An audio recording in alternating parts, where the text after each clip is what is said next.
GettingPositiveKarmaNow.com presents Bhagavad Gita for All, a lecture series by Nalanda Narula, recorded in front of a live audience. Om Namo Bhagavate Vasudevaya. Om Namo Bhagavate Vasudevaya. Om Namo Bhagavate Vasudevaya.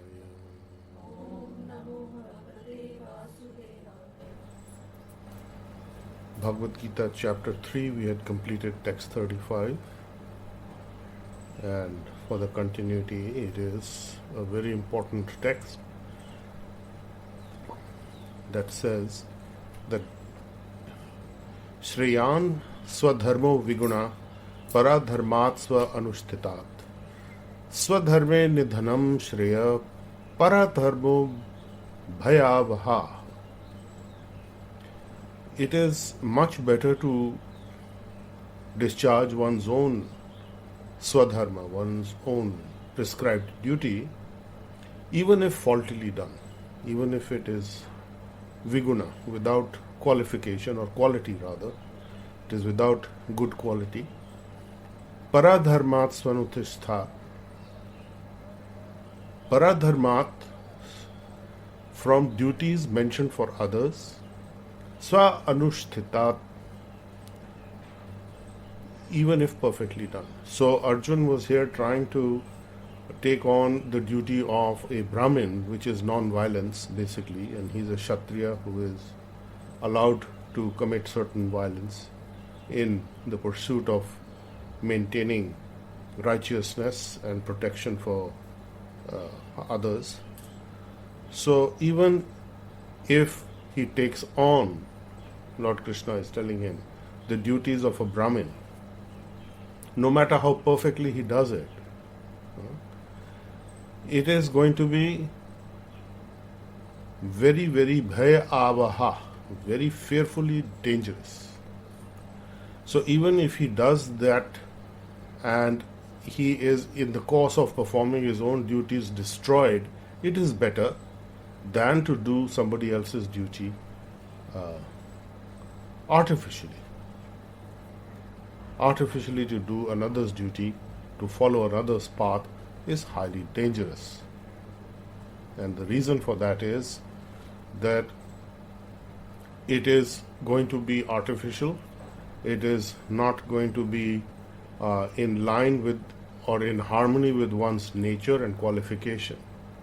So this is some mental desire, some mental concoction, something coming out of sentiment, something coming out of fear, something coming out of anxiety, and not wishing to appear to be a bad person who will be now killing his relatives in the battlefield of Kurukshetra. So all these considerations are coming from the ego, from the mind, from the false identification of the body, false in the sense of limited, changeable identification, not constant. So after Krishna says this, then Arjun has a question. Text 36. Arjuna Vacha.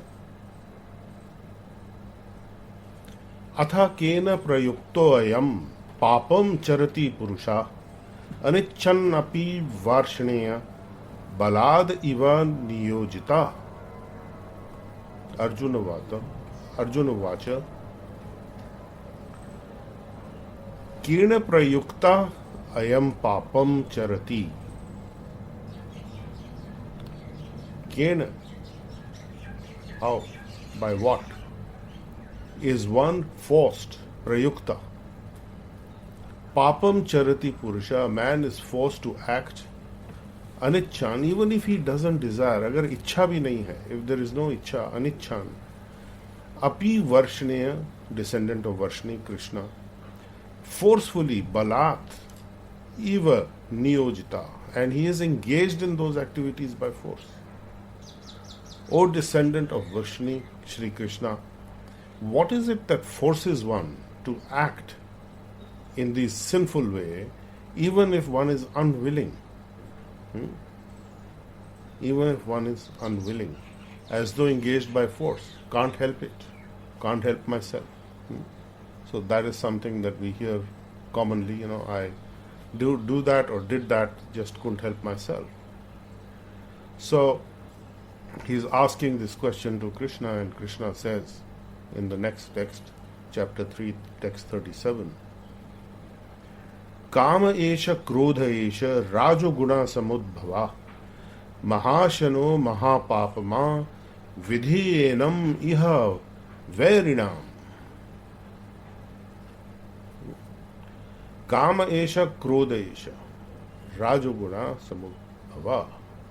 This is born of lust, of calm and anger, wrath, and these are all in the modes of Rajogun, passion.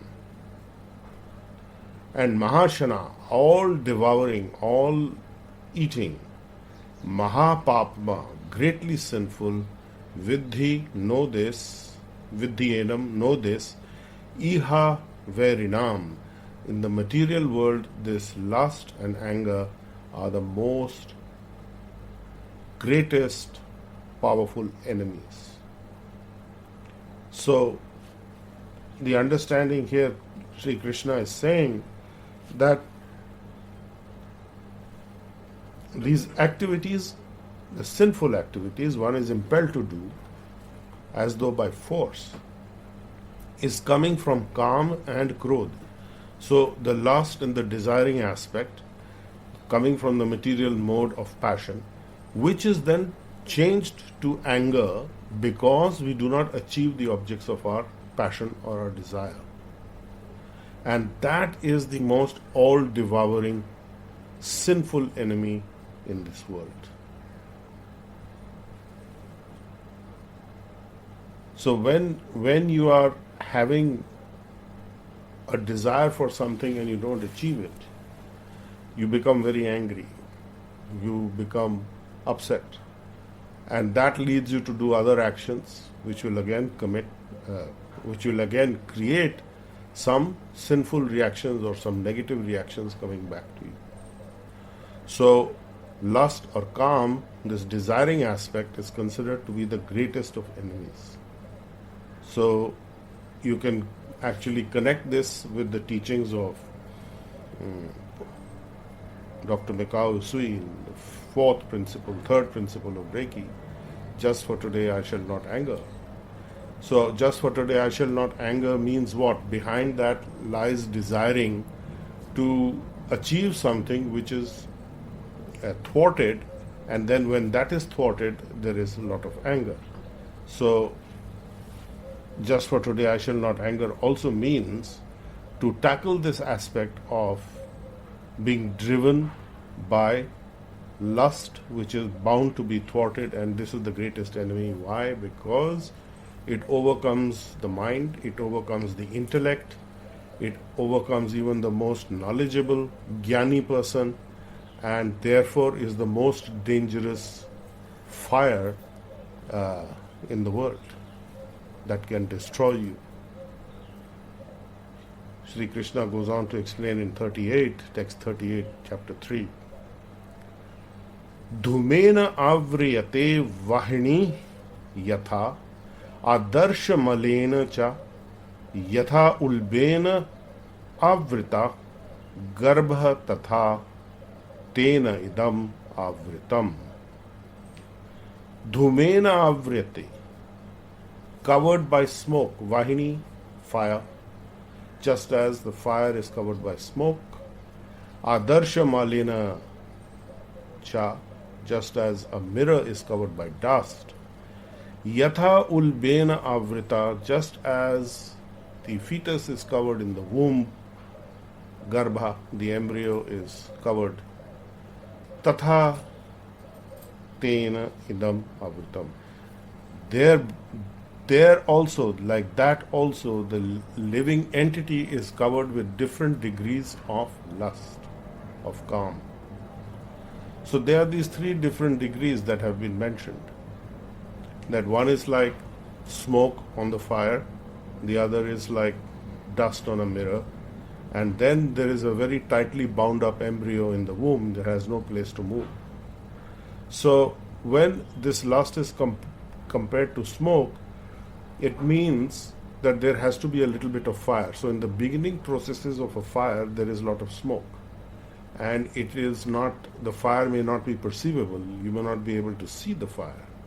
So the fire in this case is being referred to as the spirit soul, the spark of life, the living entity, the Atma. So wherever there is a fire, there is going to be some level of smoke. So here in this case, smoke is either a very heavy smoke or it's a lighter smoke. And when you begin to see the Atma self, when you become aware of the Atma aspect of you, which is linked to your consciousness, जो चेतना है, which is constant. शरीर बदलता रहता है, चेतना नहीं बदलती है. तो वो एक परमानेंट चीज है, एक अमृत्य चीज है, क्योंकि शरीर का मृत्यु होती रहती है, उसकी सेलुलर स्ट्रक्चर चेंज होता रहता है moment to moment from time to time. So your body is changing, the cellular structure is changing, but your consciousness is traveling constantly. So in this life you have experience of reincarnation. So when the person begins to see like that, he is becoming a little bit self-aware and aware of the God consciousness aspect of life, that there is a superior living entity in addition to himself. He may be likened to the spark covered by smoke, so beginning to see a little bit. Then the next stage is the dust on the mirror, that is evolution upwards. It is an upward evolution कि एक शीशे पे थोड़ा सा मिट्टी है तो उसको साफ करेंगे. So how to cleanse the mirror of your mind, the mirror of your consciousness? Chaitanya Mahaprabhu has given this solution 500 years ago, and which is Cheto Darpan Marjanam. Cleanse the mirror of your mind by chanting Hare Krishna, Krishna Krishna, Hare Hare, Hare Ram, Ram Ram, Hare Hare. So the Maha Mantra is cleansing the mirror of your mind, and that is a very important process. So any authorized sequence of holy names or any holy name will help you to do that. The one that helps you to do that very perfectly is, of course, the Hare Krishna Maha Mantra, because it has no consideration or limitation of qualification of any kind. So it is universally applicable. Then the devolution is the downward evolution, or devolution is the embryo covered by the womb. That is a helpless position. The fetus in the womb is unable to move much. It is hardly moving. It is bound up. It is situated in a very restrictive environment, and whatever the mother is eating is either upsetting so many things or irritating the child, and so on. Further on in the Gita, Krishna is explaining that how the kind of food that the mother eats is actually impacting the child, and how much pain he is in, and at some point he has consciousness of his spiritual self, but he is helpless to act anymore because he is now in this position, in a prison situation, and he has to get out. And as soon as he comes out into the material world, again he is caught up by various illusions. So this is the stage of helplessness, almost like being a stone or a tree or a plant which can't move very much, and so on. So where there is the aspect of the fire and the smoke, the evolution upward is possible by reconnecting to the spiritual energies through various initiations and dikshas and empowerments which connect you to those energies, like Reiki and the KQ force, and by manipulating the smoke, the fire can become very powerful and strong. So there is a chance to get rid of this confusion and this illusion and the repetitive cycle of birth, death, old age and disease by getting connected through the bona fide spiritual master to such energies and getting the guidance accordingly. So, text 39, Sri Krishna goes on to say, Avratam jnanam etena jnanina nitya vairina kama rupena kaunteya dushpurena analena cha. So, a person's jnanam, consciousness, pure consciousness of who he is covered by his nitya vairina, eternal enemy, where? Kama rupena, in the form of lust,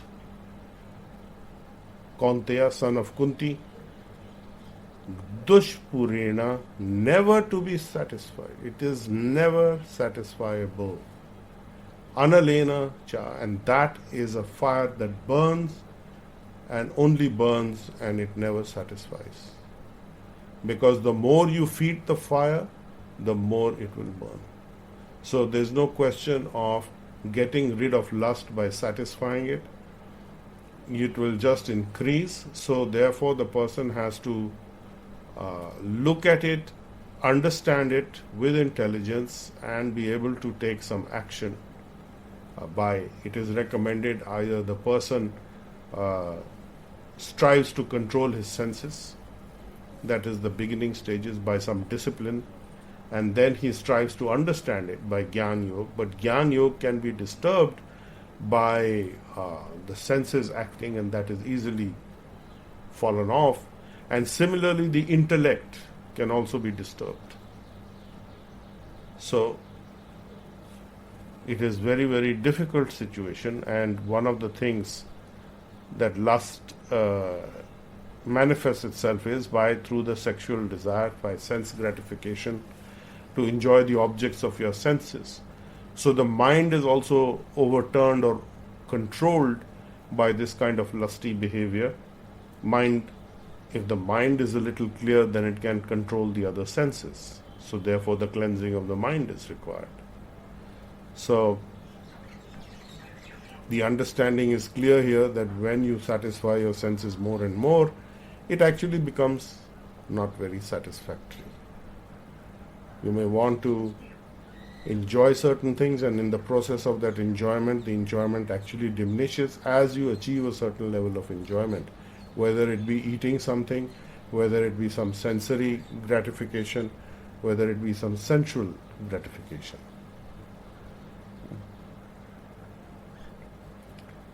Text 40, Sri Krishna is going into little deeper detail.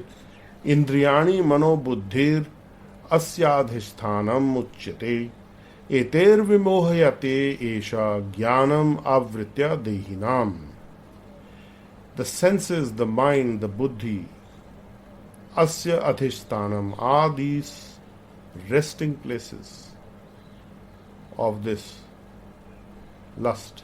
And uchyate, it is so stated, ete vimoyati, it bewilders esha, this jnanam avritya dehinam. And that covers the real knowledge, the jnana of the living entity, and therefore bewilders him.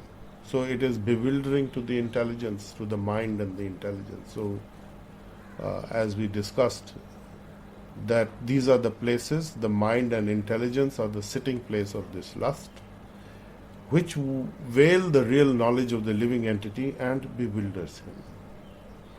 So as much as you are in body consciousness, as you identify with this body, which is made of the three Mahatattva's, the great elements, the self, and who considers that any expansions of the body are actually his kinsmen, and the land of the birth is worshipable, and so on and so on. Nothing wrong with that. But if he thinks that that's all there is, and one should not actually cultivate the transcendental knowledge, such a person is to be considered to be an ass or a cow, or unintelligent person. That is the verdict of the Srimad Bhagavatam. And of course many other acharyas have given similar understanding of this. So then what is the solution? So the solution Sri Krishna is offering Arjuna is this. Tasmat, therefore, tasmat tvam indriyani adau नियम ये भरत शभा पापमानम प्रजहि ही annum ज्ञान विज्ञान नाशनam. Therefore, Arjun, best of the Bharats, of all the Bharat descendants, in the very beginning itself, Adau, right in the beginning, primary, curb this by regulating your senses, by controlling your senses, and kill this, slay this destroyer of knowledge and self-realization. So the primary thing is to follow a regimen of self-control, of following certain rules and regulations of control. So that is the first step. And by doing that, you will get to the position of Jnana Vigyan. What is Gyan? Gyan is the practical, is the understanding of what you should do, and Vigyan is the practical application, the science and the research. Gyan is the science, and Vigyan is the research and the practical doing of it. So this works in the material world for so many things, and it works in the spiritual world exactly the same way. So Jnanam is the knowledge of who you really are, what is your position in the world, what is your relationship to others, what is your relationship to the divine, and so on. And Vijnanam is the specific knowledge of the spirit soul. And what is your relationship to the supreme spirit soul? That is Jnanam Parma Guhyam me Yad Vijnana Samandhitam Sarhasyam Tadangam Tadangam cha grihana gaditam maya. This is a shlok from Srimad Bhagavatam which states that the knowledge of the self and the supreme self is very confidential and mysterious, being veiled by Maya. But this knowledge and specific realization can be explained and understood if one follows the explanation of the Supreme Lord Himself. So the Bhagavad Gita is spoken by the Lord Himself, and He is giving us this direct knowledge. This is the primary. This is in all the Vedic literatures, in all the scriptures. This is the only place that Sri Krishna Himself has spoken about everything in the universe. These are direct instructions, so they supersede all others, because nowhere else has He directly given these instructions. The rest are coming from other authorities who are basing everything on what Sri Krishna's teachings are. So those are explanations or an expansion of the understanding of what Sri Krishna is talking about. So where is this lust coming from, this desire to enjoy or satisfy oneself? It's coming from actually a perverted version of the love of Krishna, love of divine, which is one's natural position, and because it is thwarted, it is blocked, it is diverted into other areas. So this love of the divine is transformed, is perverted into lust. And since love of the divine is the most powerful force, in its transformed form also it is the most powerful force, which can only be defeated, by Jnana Vijnana Nashanam, can be destroyed. So what you need to do is to conduct a study under the guidance of a qualified person and regulate your senses by following certain regulative principles.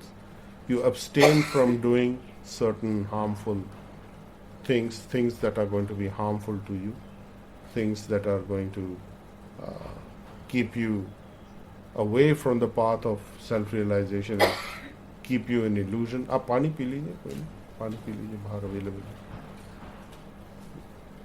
So regulate your senses, engage yourself in the service of the divine, and this gradually your natural love for Krishna will manifest. So how will you engage your senses? How will you work for the divine? Well, The greatest work that you can do is to do the healing for yourself. Healing means connect with your healing methodology, because that will connect you directly to the energies of the divine.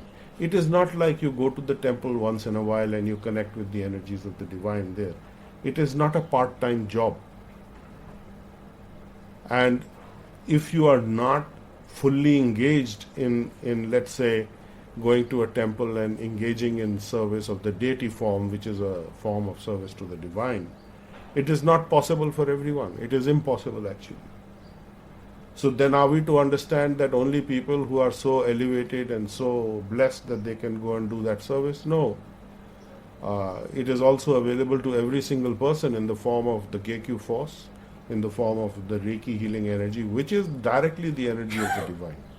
And you use this energy of the divine to apply to your various levels of your body, from the gross physical body to the spiritual, to the chakra body, to the subtle body, to the pranamaya kosh. There's so many other sheaths of your body are there, purifying them and healing them. So that is the Cheto Darpan Marjanam that is going on from the healing aspect, and cleansing the mirror of your mind and getting to reveal, understanding the true knowledge of yourself, as you are doing, those of you who are present here today, by hearing these words, which are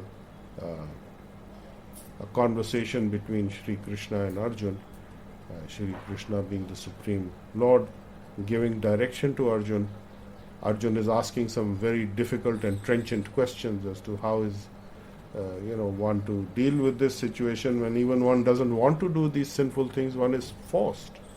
So then Sri Krishna is explaining, this is how you deal with it. You follow a regulative path, you do your Krishna conscious activities, in your case as healers, that is to heal yourself and to heal everything that faces you, because you are cutting the binding consequence karma of yourself and of those related to you, which will get you closer to Krishna, because his dearest desire is that the souls come back to him in the spiritual world, and that is Krishna conscious activity. So you are doing things for the benefit of not only yourself but for other souls. So this is a very, very important point. So we will conclude at text 41, chapter 3,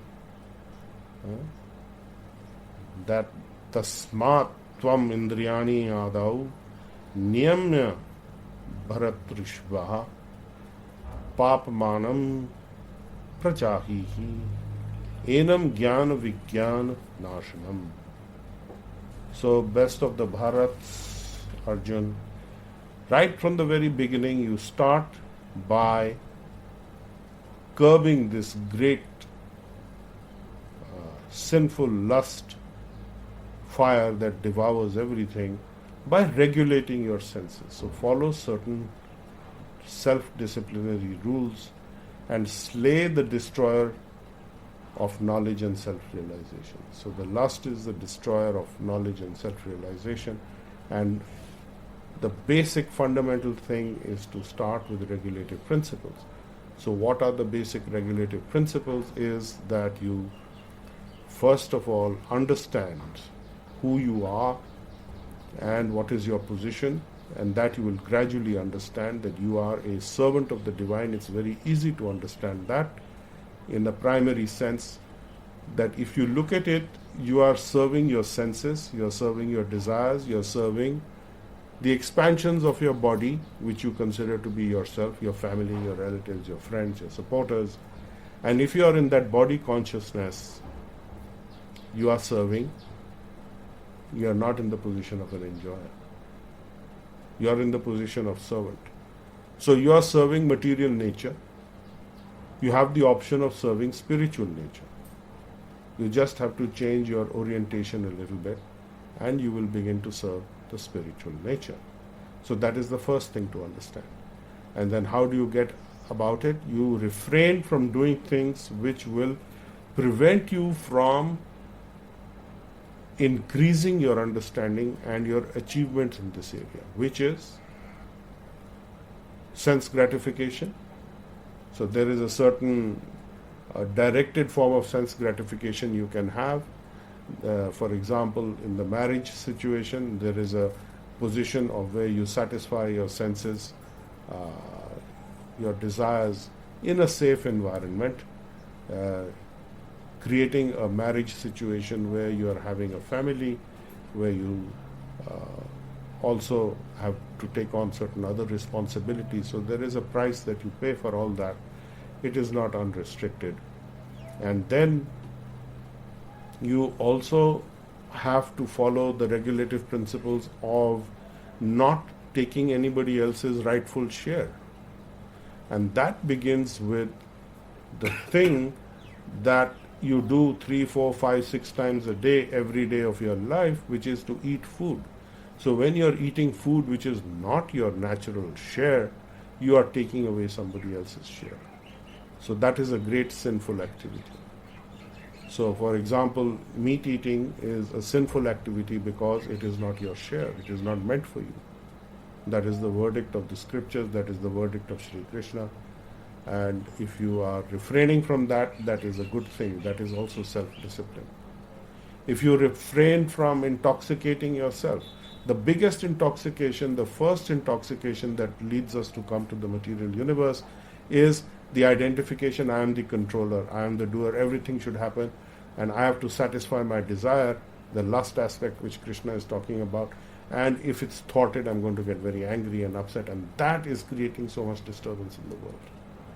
So I need to understand that. So at the gross level, if I'm subtly intoxicated, then at the gross level also I should stop doing things that are intoxicating me. Drugs, which are so-called, putting me into a expanded state of consciousness, or making me space out or disconnect from the world. That's not the purpose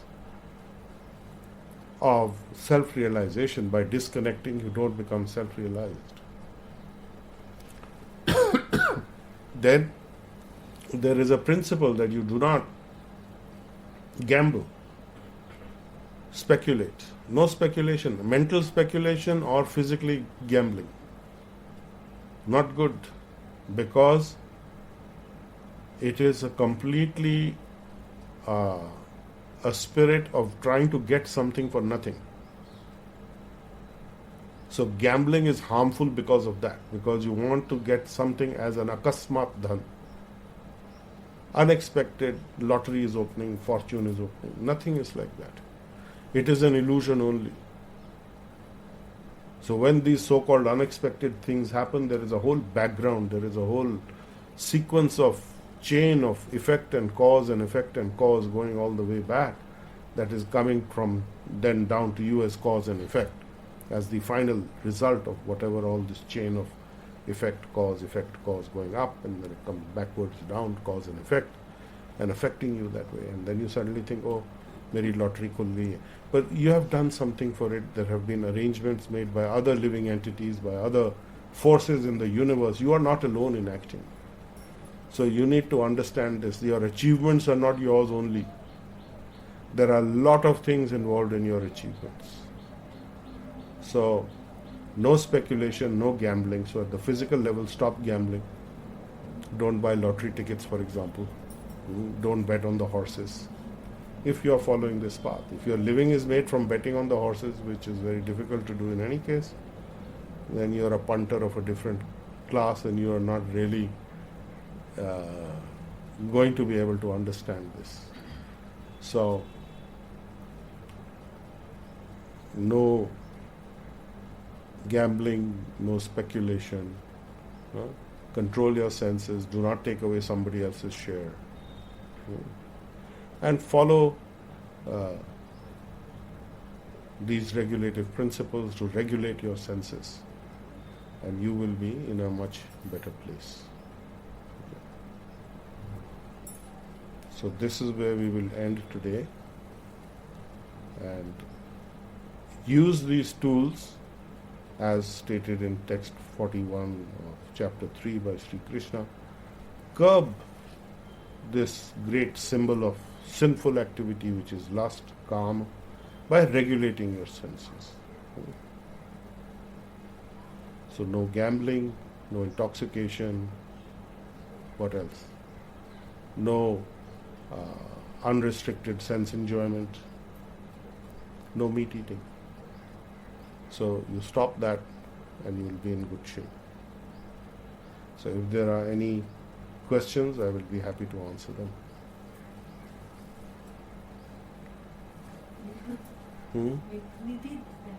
Yes, of course. Nidhi, please speak.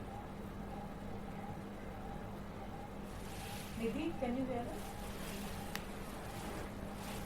Let her type the question if she is not able to speak.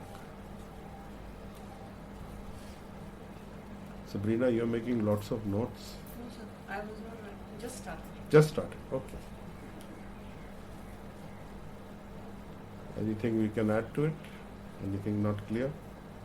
So the Gyan and Vigyan, the difference and Science and research, simply understood.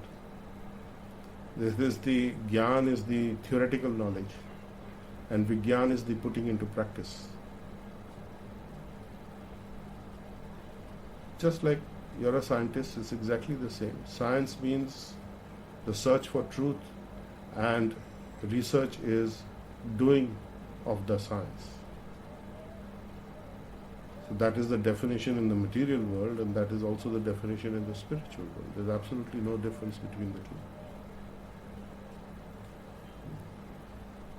Any other questions? No, that's it. Yes. So last Sunday we were discussing not to disturb the people who are absolutely into this kind of, Yes. and then at the same time how do we strike a balance? For example, even in your own houses.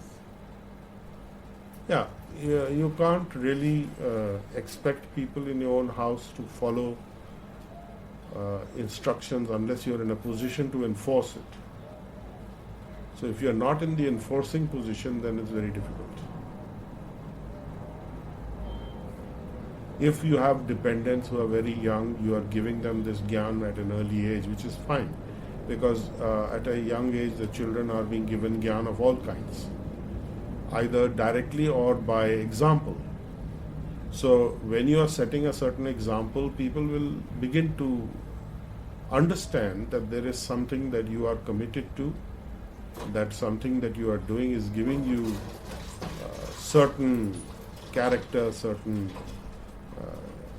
individuality which they may admire. And if they do that, then they will start to follow also. They will look into following it. But it is difficult to educate people if they don't want to be educated. That is the difficulty. And if we forcefully try and educate them, then you will get a backlash. You will get a reverse reaction. And as I said, if you are in a position to enforce, you can do it for a while. But beyond that, you can't really. So what you can do is to send healing to such people that they understand and appreciate and have the ability to follow this path. Someday they will come to it. That is what you can do. Follow rules of emergencies. Those who can be saved first, save them. Those who might be saved, but it's a little dicey, it's an uphill task, very difficult with the limited resources that I have. Well, you'll have to wait, maybe for the next lifetime. You don't know. So in this lifetime, you save those who are willing to be saved.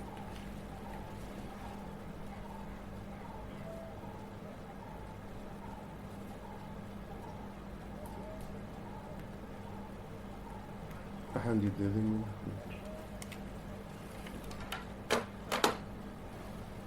So if people are fine doing what they're doing, wish them well and move on. You don't stop your journey for others. But if you have a commitment that you are going on a journey together, then at least up to the point that you can go together, you should go together. If not, then you have to think of other alternatives, think of other options. If it's not a life and death issue, don't worry about it. If you have one person in the house who is following this path, it will help everybody else over time.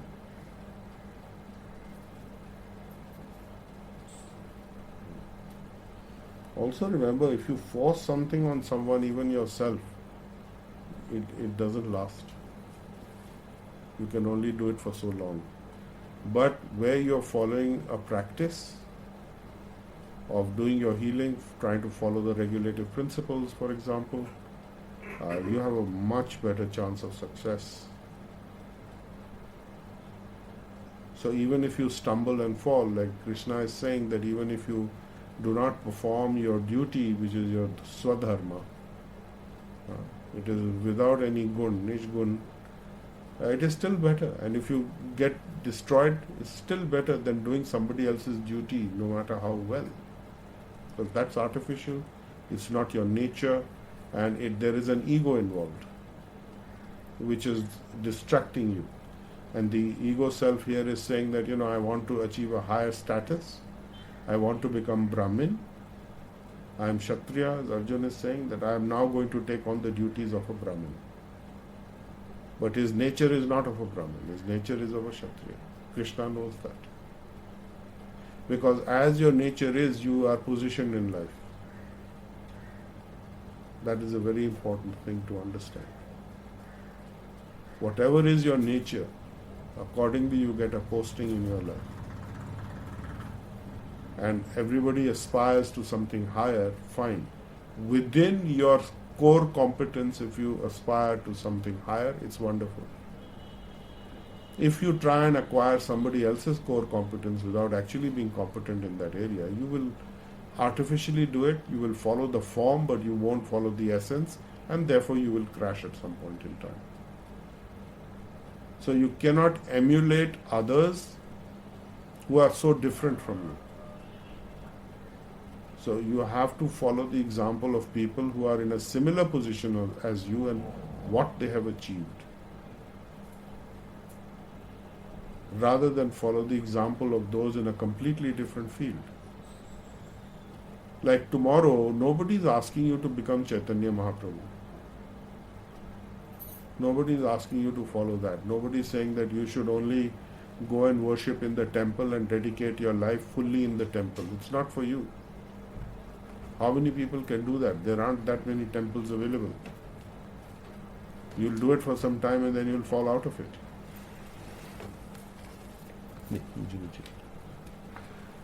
So you'll fall out of it. So you have to be really, really careful. So it is very artificial. It is an escapist thing. It may give you some sense of satisfaction. Maybe it is like going to school, going to college to learn something. Yes, but then when you graduate, where do you go? I remember when I spent almost 12 years in ISKCON, and they thought it was very bad if anybody left. And then I left that organization and got my spiritual initiation from a parallel allied organization in Navadvip, Chaitanya Saraswat Math, through Govind Maharaj, who is the disciple of Sridhar Swami, who was the god brother of Bhaktivedanta Swami Prabhupada, and whom Prabhupada, the founder of ISKCON, considered his Shiksha Guru. So, and then I asked Govind Maharaj, I said, what do I do? Where do you see me going? He said, you will leave this path that you're on, your Brahmin, everything, you will leave this. So I said, why? What will happen? He says, because you've got to go and test your realizations in the real world. It cannot be theory. And you have to act according to your true nature. So that was the key teaching. And Shri Krishna is saying exactly this. You have to act according to your true nature. You have to understand what is your nature and act accordingly. Your swadharma. Because when you are artificially doing something, it is not your swadharma. You will not be squeezed and compressed into that area.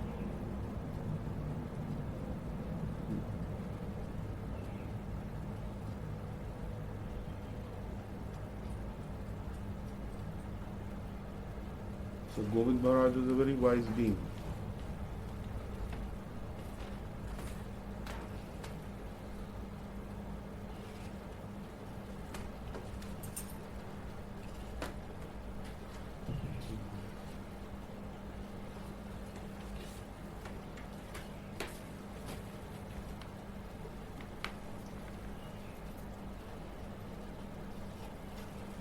Any other questions? Yes. So, but what is the guidance and what is there? What should be done in case we are in a situation where we are different and we are trying every time this should be followed like this. So keep trying. Do your healing and keep trying. There's no loss. Krishna is saying even if you are miserable failure, it doesn't matter. Even if you are destroyed on this path by following your swadharma, it's better to be destroyed. Because you are true to yourself. Yes. True to your dharma, true to your nature. And within that you can maximize your achievements. So that's why there are these 4 categories of people, 4 qualifications, 4 varnas: Brahmin, Kshatriya, Vaishya, Shudra. So you act according to your nature. It could be a mixed nature. Like Sri Parshuram was Brahmin warrior. He was Brahmin Kshatriya. You understand? So like Lord Ram, same. He was a very Brahminical, righteous king. A very opulent lifestyle, Kshatriya. Warrior, Kshatriya. Chaitanya Mahaprabhu, pure devotee, Brahmin, pure devotee of the Lord. Had full warrior capabilities, he displayed it, but then his brother Nitai told him, you can't do this is Kali Yuga, and you cannot show your Sudarshan Chakra. He appeared, manifested the Sudarshan had come. He says, you cannot do that, because this is not what you are teaching. That is not your Swadharma for this age. So then he reverted back to his devotee form. So like that. So how did this Sudarshan This, you see, they were preaching in Navadvip, and they went to one pub, to try and convince the people not to drink.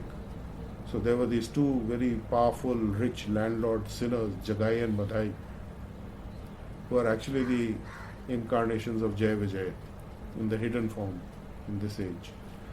And they were drinking away and carousing away, and one of them threw his wine bottle at Nitai, and it hit him and he started bleeding. So immediately Sudarshan Chakra appeared. So then Nitai said, you have to let them go. You are not supposed to do this. You cannot kill them. Let it be. So again, he reverted back.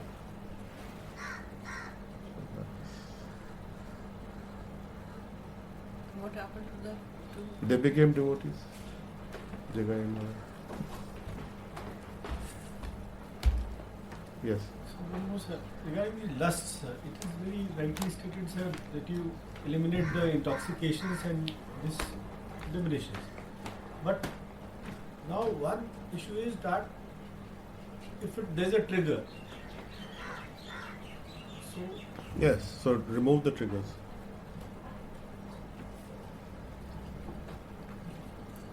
It's like if we tell you don't eat oily food, don't eat fatty food, you have to reverse heart disease.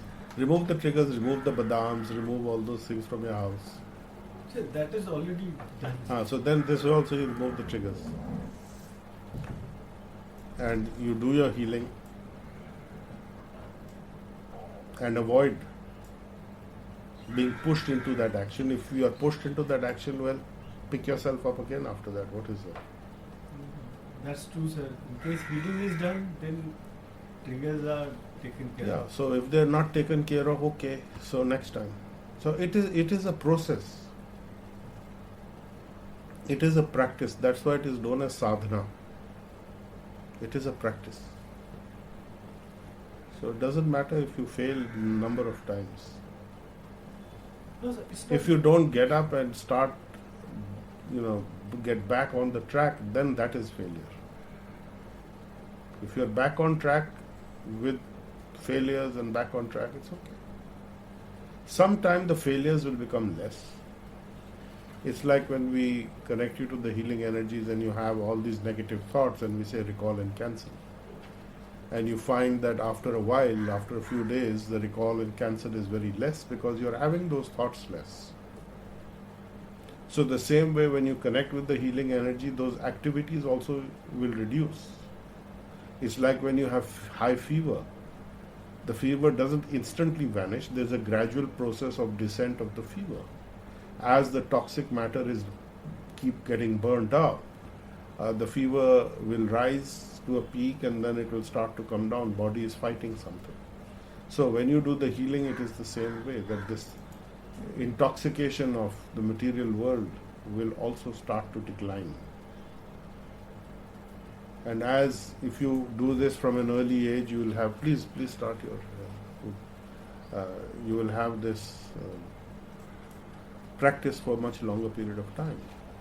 If you started later in life, your senses in any case are pretty weakened through the natural aging process. So then also it becomes easier to follow.